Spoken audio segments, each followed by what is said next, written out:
pembiayaan konsumtif, akad jual beli dan jual beli salam, dan akad jual beli istisna. Saya Ilvi Ayu Lestari.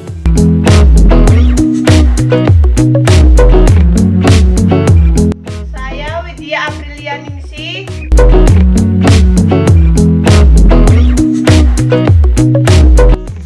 Saya Sofi Hikmatul Zahro. Berikut presentasi dari kelompok kami. Yang pertama, tentang pembiayaan konsumtif. Biaya konsumtif adalah jenis pembiayaan yang diberikan untuk tujuan di luar usaha dan umumnya bersifat perorangan. Fungsi pembiayaan konsumtif sendiri untuk memenuhi kebutuhan konsumsi dan akan habis dipakai pada umumnya berupa uang. Kebutuhan konsumsi dibagi menjadi dua, ada kebutuhan primer dan kebutuhan sekunder. Kebutuhan primer yaitu kebutuhan pokok atau dasar, contohnya seperti minuman, pakaian, pendidikan, makanan, dan lain-lain. Kemudian kebutuhan sekunder adalah kebutuhan tambahan yang lebih mewah dari kebutuhan primer, contohnya seperti perhiasan, rumah, kendaraan, dan lain-lain. Menurut jenis akad dalam produk pembiayaan syariah, pembiayaan konsumtif dibagi menjadi 5. Yang pertama, pembiayaan konsumen akad mudharabah. Yang kedua, pembiayaan konsumen akad IMDT. Yang ketiga, pembiayaan konsumen akad ijarah. Yang keempat, pembiayaan konsumen akad istisna. Yang kelima, pembiayaan konsumen akad qard dan akad ijarah. Kemudian, langkah-langkah penetapan akad pembiayaan konsumtif yang perlu dilakukan. Yang pertama, apabila pembiayaan yang dibutuhkan nasabah untuk kebutuhan konsumtif semata, maka harus dilihatkan sisi apakah pembelian tersebut berbentuk pembelian barang atau jasa. Kemudian yang kedua, jika untuk pembelian barang ada 2 faktor yang harus diperhatikan. Yang pertama, ready stock atau pembiayaan murabahah. Yang kedua, tentang goods in process. Intinya pembiayaan salam jika proses barang di bawah 6 bulan. Kemudian yang ketiga, jika pembiayaan untuk memenuhi kebutuhan nasabah di bidang jasa, maka pembiayaan yang diberikan adalah ijarah. Kemudian mengklarifikasikan pembiayaan oleh bank ada 2, yakni pembiayaan sindikasi dan pembiayaan non sindikasi. Di sini saya akan menjelaskan tentang jual beli. Yang pertama, pengertiannya. Perjanjian tukar menukar barang yang mempunyai nilai dan terdapat keridhoan di antara kedua belah pihak. Selanjutnya, konsep jual beli dalam fatwa DSN MUI. Ada 2. Yang pertama, jual beli mutlak, yaitu barang dengan barang. Yang kedua, sarf, yaitu uang dengan uang. Yang ketiga, harus kontan, mata uang sejenis atau lain jenis. Berikutnya, terdapat 2 pokok perbedaan praktik jual beli, yaitu yang pertama, penggunaan model pembayaran cicilan pada transaksi, baik syariah. Pada zaman dahulu, belum ada model pembayaran dengan cara cicilan.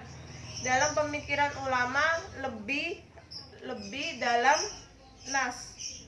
Yang kedua, prosedur jual beli melalui lembaga keuangan syariah. Pemikiran ulama zaman dulu belum menyentuh lembaga keuangan di mana lembaga tersebut berfungsi sebagai intermediasi keuangan atau pembayaran. Selanjutnya, model penentuan harga dalam pembiayaan syariah. Yang pertama, markup pricing. Yang kedua, target return pricing. Yang ketiga, value pricing.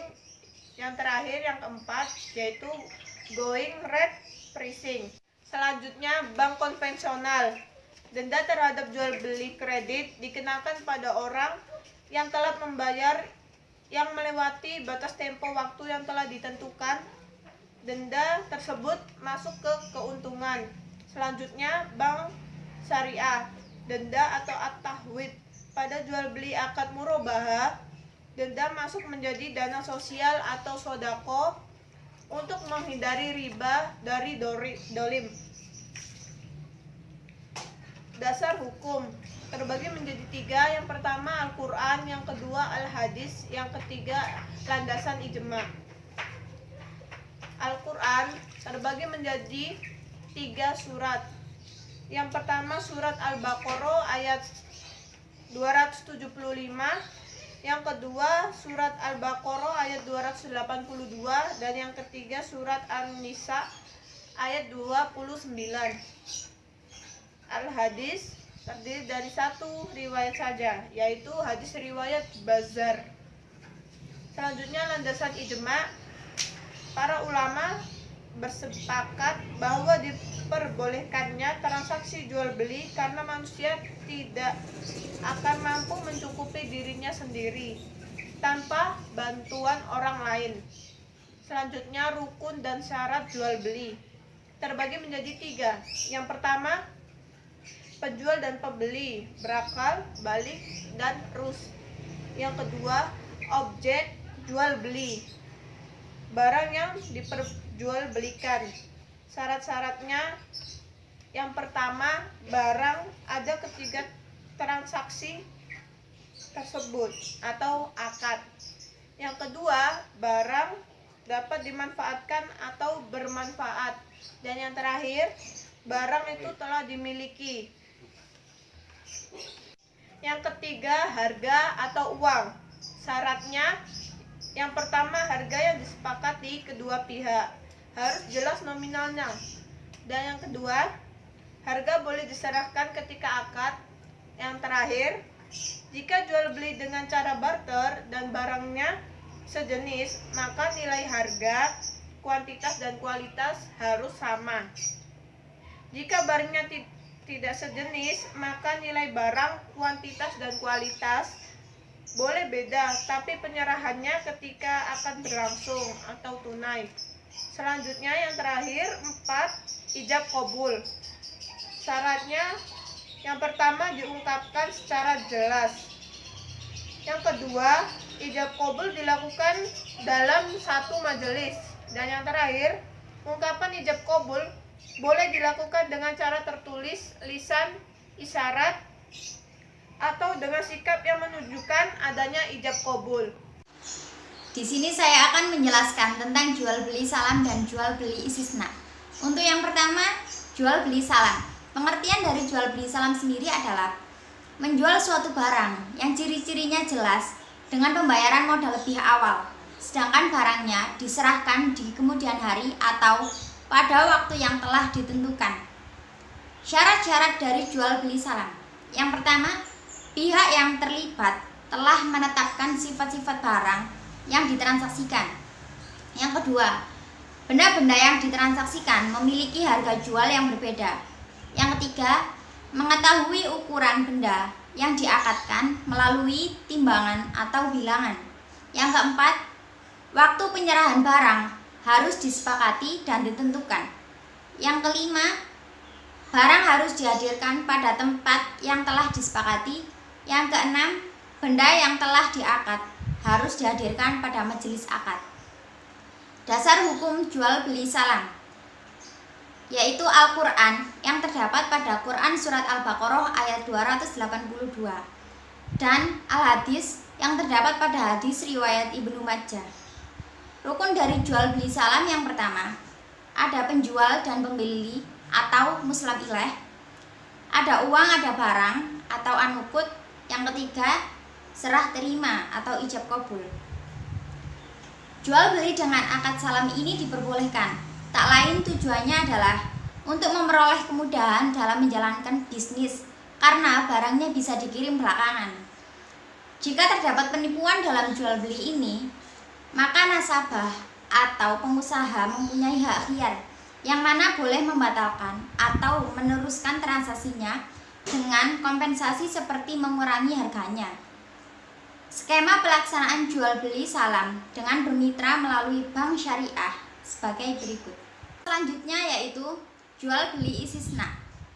Pengertian dari jual beli istisna yaitu jual beli barang pesanan dengan spesifikasi dan pembayaran tertentu, yang mana barang yang dipesan belum diproduksi atau belum ada di pasaran.